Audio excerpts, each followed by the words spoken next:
Olá, estamos começando o nosso quarto módulo e a partir de agora entraremos em uma segunda fase do nosso programa.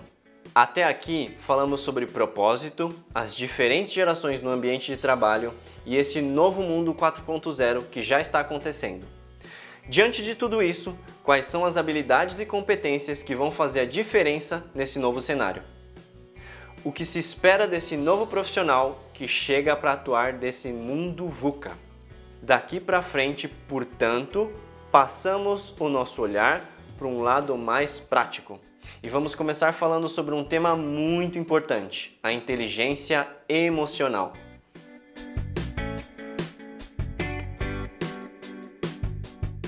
Você consegue se lembrar como reagiu da última vez que alguém te tirou do sério? Sentiu raiva e explodiu? Ficou com medo e deixou a situação passar? Ou se sentiu triste por estar presenciando algo desagradável? Pois é disso que vamos falar nesse módulo, como lidar com emoções e, consequentemente, com pessoas. Você sabia que cerca de 87% das pessoas são demitidas por causa de comportamento? Questões de atitude? Apenas 13% são por conta de conhecimentos técnicos e ferramentais. Esse estudo nos revela claramente que apenas conhecimentos técnicos não são mais suficientes para um mercado de trabalho dinâmico, imprevisível e complexo. Vamos para um outro dado interessante. Quando as pessoas pedem demissão, elas estão querendo se livrar da empresa ou de um de seus líderes. É isso mesmo, 66% das pessoas se demitem do líder e não necessariamente da empresa. Isso acontece porque há uma grande chance desse líder não ter tido comportamentos adequados, consequência da falta de inteligência emocional. Mas calma, fica tranquilo. Somente 36% das pessoas conseguem identificar suas próprias emoções, segundo um estudo feito por Travis Bradley e Jean Graves, autores do livro Inteligência Emocional 2.0 da Talent Smart. Realizada com mais de 500 mil pessoas ao longo de uma década, a pesquisa demonstra que essa competência, além de rara, é muito valiosa. O chamado QE, ou coeficiente emocional, está ligado a 58% do sucesso profissional em qualquer carreira. É isso que vai te diferenciar, afinal, uma máquina pode fazer o seu trabalho caso ele continue sendo linear, repetitivo, segmentado e previsível. A máquina ainda não sente emoções, portanto, é esse o seu diferencial nessa nova configuração no mundo dos negócios. Administrar as emoções de maneira a se tornar mais eficaz nas tarefas, nos relacionamentos, nas estratégias e, consequentemente, nos resultados da empresa. Desenvolver essa habilidade para ter mais flexibilidade e resiliência no ambiente de trabalho é fundamental. Mas antes, vamos entender o que são as emoções. O que eu sinto é diferente do que eu penso. Quando você diz, sinto que algo de ruim vai acontecer, isso não exatamente é o que você sente, mas sim o que você pensa. Por trás disso, o que você sente é medo, ou raiva, ou algo parecido. Paul Ekman, considerado um dos psicólogos mais influentes do século XXI, dedicou-se ao estudo de 5 emoções básicas que verificou serem inatas a todos os seres humanos e recorrentes em todas as culturas do mundo. São elas: raiva, medo, alegria, tristeza e nojo, sendo que todas as outras são derivadas dessas 5. Aliás, foi inspirado em seu livro A Linguagem das Emoções que a teoria de Ekman ganhou vida na animação Divertidamente, da Pixar. Seu trabalho também chamou a atenção de Dalai Lama, que se tornou um amigo do psicólogo, a ponto de encomendar pessoalmente um projeto, o Atlas das Emoções, uma espécie de mapa das emoções básicas, esclarecendo as situações que costumam desencadeá-las e os comportamentos motivados por elas. Você pode acessar esse trabalho no site atlasofemotions.org. Nosso foco aqui, porém, está baseado principalmente no livro Inteligência Emocional, de Daniel Goleman, um best-seller que só no Brasil já vendeu mais de 400 mil exemplares. Segundo o autor, as emoções são, em essência, impulsos legados pela evolução para uma ação imediata, para planejamentos instantâneos que visam lidar com a vida. A raiz da palavra vem do latim movere, mover, acrescida do prefixo e, que denota afastar-se, o que indica que em qualquer emoção está implícita a ideia de um agir imediato. Vamos entender melhor isso. O nosso cérebro, ele tem uma parte racional e uma parte emocional. O lado racional é a parte responsável pela compreensão que temos das situações que nos acontecem. Isso de forma consciente, quando estamos atentos e conseguimos perceber e refletir sobre essas situações. Já a mente emocional foi desenvolvida em nossos ancestrais. Ou eles se alimentavam ou se tornavam alimento. Ela é mais instintiva, ou seja, muito mais rápida e automática. Quer ver só? Feche os olhos e imagine a seguinte situação. Você está numa praia paradisíaca. Você sente o sol aquecendo o seu corpo, enquanto você relaxa e ouve as ondas do mar. Você começa a sentir calor e resolve ir dar um mergulho. E de repente, lá na água, se refrescando, você vê um vulto perto de você. É um tubarão! Se você se imaginou de fato nessa situação, deve ter sentido um certo arrepio no corpo, ou alguma sensação estranha na hora que eu falei do tubarão. O que acontece no seu cérebro nessa hora? Ele comanda automaticamente todo o seu sistema. Inicia um programa complexo de ações que recruta todo o seu corpo, reagindo em uma fração de segundos num comando de fuga. Todo o seu sangue é redirecionado para as pernas e braços, para que você possa correr e se salvar o mais rápido que puder. Você fica mais pálido, com frio na barriga e até desarranjos intestinais. Sua adrenalina e cortisol são ativados, potencializando sua eficiência cardíaca.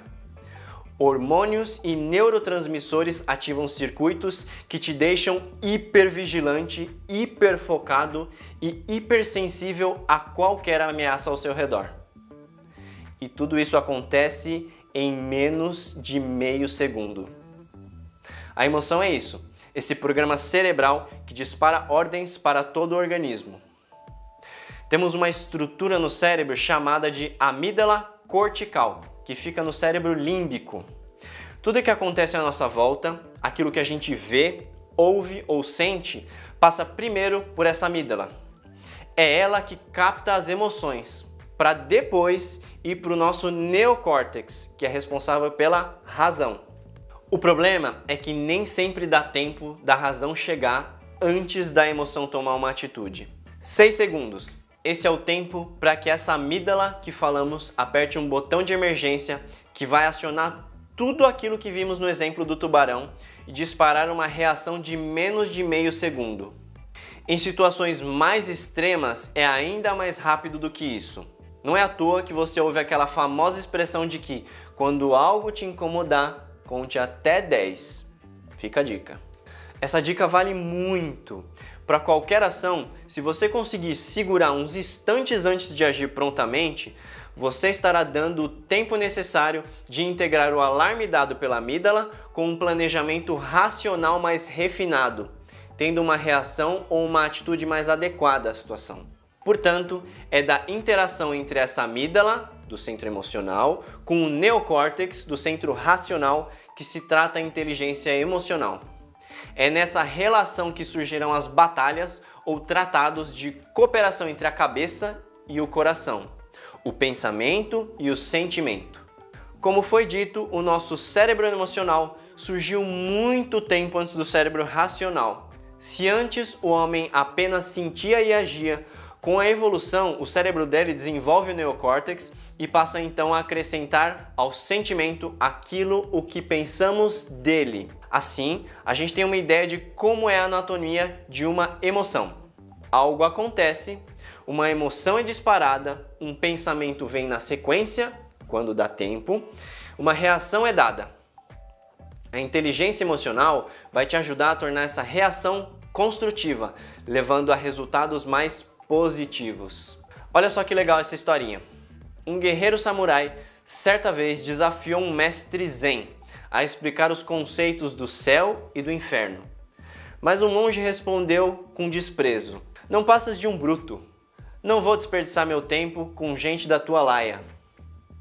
Atacado pela própria honra, o samurai teve um acesso de fúria. Sacando a espada da bainha e berrou: "Eu poderia te matar por tua impertinência." "Isso", respondeu o monge calmamente, "é um inferno."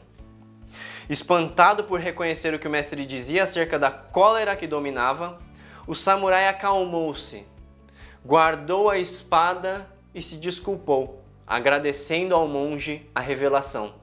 "E isso", disse o monge, "é o céu."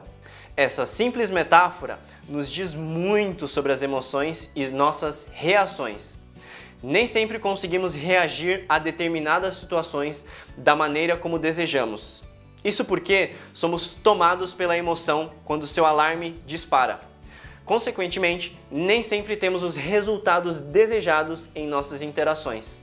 A inteligência emocional é o que vai nos ensinar a melhorar nossas reações diante das emoções que sentimos. Para controlar os impulsos emocionais, Daniel Goleman descreve um método que podemos usar no nosso dia a dia. É o SOCS: situação, opções, consequências, soluções. Consiste em dizer qual é a situação e como ela nos faz sentir. Pensar nossas opções disponíveis para lidar adequadamente. Quais são as consequências de cada opção, o que é mais ecológico, sustentável para o sistema, e assim escolher uma solução e executá-la. Para isso, precisamos treinar constantemente 5 aspectos. Estamos falando, na verdade, de autoconsciência. Isso é, reconhecer um sentimento na hora em que ele ocorre. É sair do piloto automático e se observar a cada momento. Se perguntar: o que é que eu estou sentindo agora? Identificar os gatilhos que disparam suas emoções. Da próxima vez que algo acontecer e você reagir prontamente, pare e procure descobrir por que você está se sentindo tão nervoso ou tão aliviado, por exemplo. Assim, aos poucos, você começará a entender melhor suas reações e será capaz de encontrar novas maneiras de lidar com elas, que é o passo número 2. É fazer uma autogestão. A partir do momento que eu identifico o que eu estou sentindo, me abro para lidar de maneira mais saudável com isso, evitando reações instantâneas.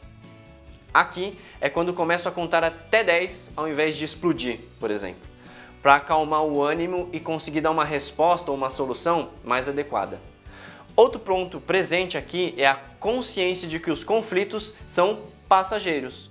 Você lida melhor com o impacto dos problemas se sabe que eles vão acabar, e isso aumenta a sua resiliência.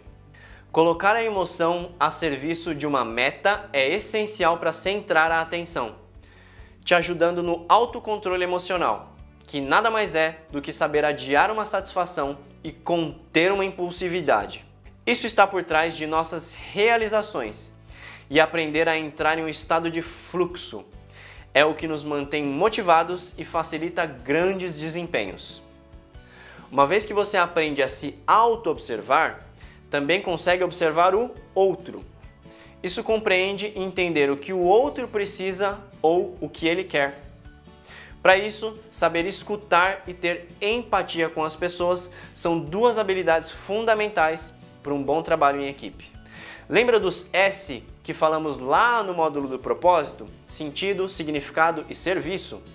Esse último, o serviço, também está relacionado à empatia.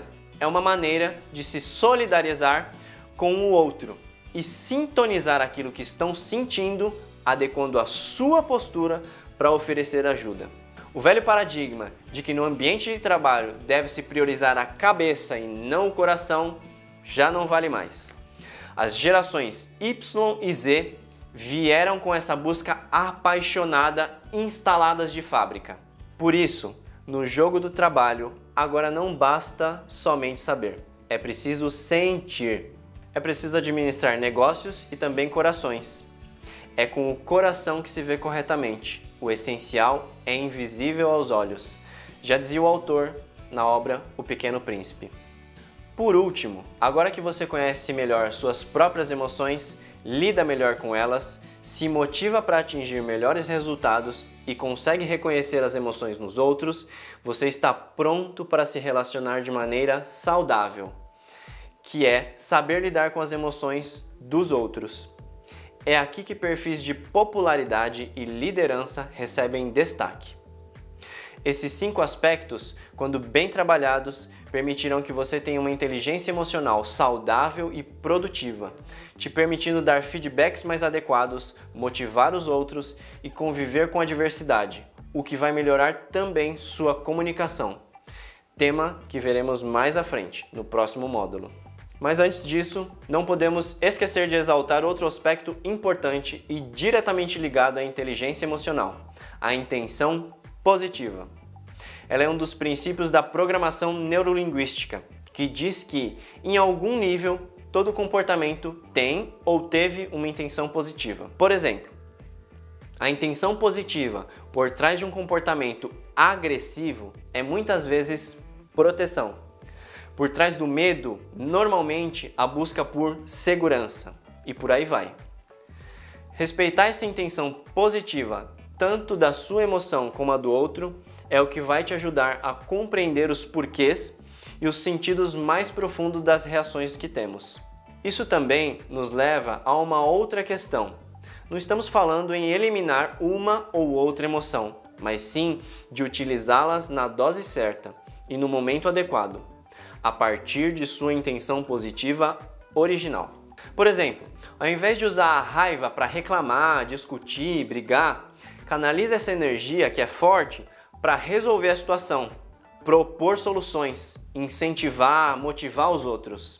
Já se você usa com agressividade, fica mais difícil gerar confiança no outro, o que vai dificultando muito a liderança e o trabalho em equipe.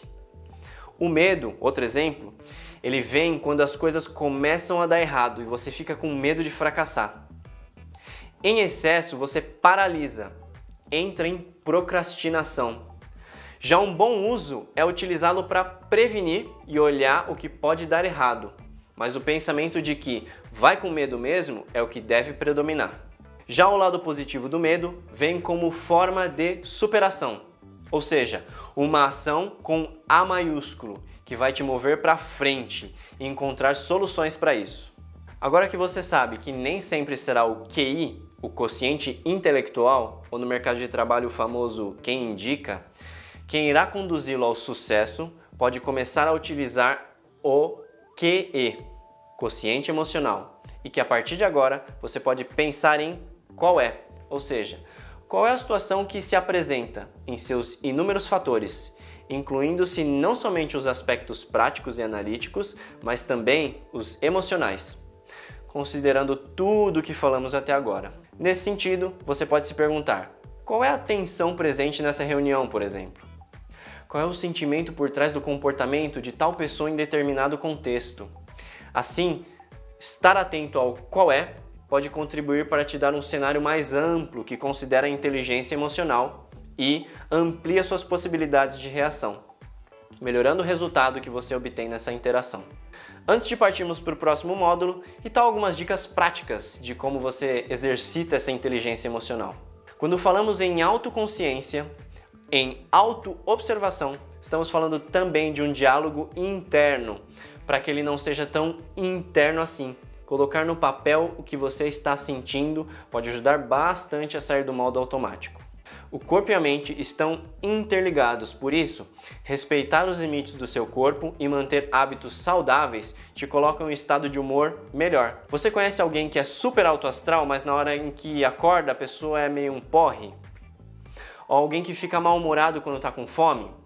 Isso afeta diretamente as emoções e, claro, a maneira como reagimos a elas. Por isso, boas noites de sono, alimentação balanceada e fazer atividade física regularmente podem contribuir muito para você lidar com essas situações no dia a dia. Pesquisas mostram que isso muda a sua fisiologia, colocando seu estado de motivação para cima. Assim como a forma de expressão da mente racional é a palavra, As das emoções é a linguagem não verbal. Tom de voz, gestos, expressões faciais são bons indicadores de como as emoções estão se expressando. Ou seja, enquanto o que você diz está passando pelo filtro racional, o como você diz revela uma verdade emocional. Observar além das palavras é estar atento a sinais que podem decodificar uma emoção e assim te ajudar a lidar com ela, seja sua ou de alguém que você está interagindo.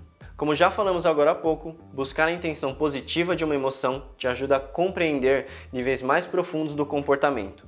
Isso te ajuda a ser mais leve e empático, ampliando as opções de resposta e facilitando chegar em um ponto de equilíbrio que considera a intenção positiva no resultado desejado.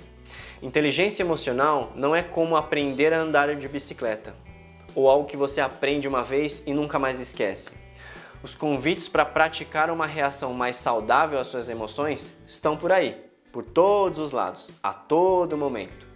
No trabalho, com os amigos, em casa, com seu namorado ou namorada, no cafezinho, no táxi. Sempre há uma oportunidade para sermos mais inteligentes emocionalmente e contribuirmos para um ambiente mais leve e harmônico. Pensou que acabou? Estamos quase lá. Antes de me despedir e para fechar com chave de ouro, lanço aqui um desafio para você. Que tal 21 dias de uma prática extra para te deixar craque e afinado em tudo isso que a gente acabou de aprender? Para isso você vai precisar só de um papel e de uma caneta. Um papel para cada dia do nosso desafio. Nele, você vai escrever os seguintes passos. 1. Como é que eu estou me sentindo para experienciar o dia hoje? Você vai responder essa pergunta sempre no começo do dia, antes de sair para sua rotina. Pode inclusive deixar o papel em casa depois de responder essa primeira questão. A segunda é, como é que eu estou me sentindo agora? Aqui, você deve preencher somente no final do dia, após terminar todas as suas atividades diárias. Terceiro, lista até 3 coisas que aconteceram durante o seu dia que mudaram o seu humor ou que dispararam emoções. Faça essa lista também ao final do dia, na sequência da pergunta anterior. Quarto, o que você poderia ter feito de diferente para gerenciar melhor essas situações que a gente acabou de ver. Aqui você pode descrever ações, comportamentos que não aconteceram, mas que poderiam ter acontecido para te ajudar a resolver cada uma das situações que você escreveu na sua lista. Ao final dos 21 dias, você terá um mapa de todas as suas emoções, as emoções mais recorrentes, assim como quais situações te dispararam emoções conflituosas. E já terá também uma gama de possibilidades que vão te ajudar a lidar melhor com essas situações daqui para frente. Topa o desafio? Então é isso. Espero você no próximo módulo, onde vamos falar sobre comunicação não violenta. Até lá!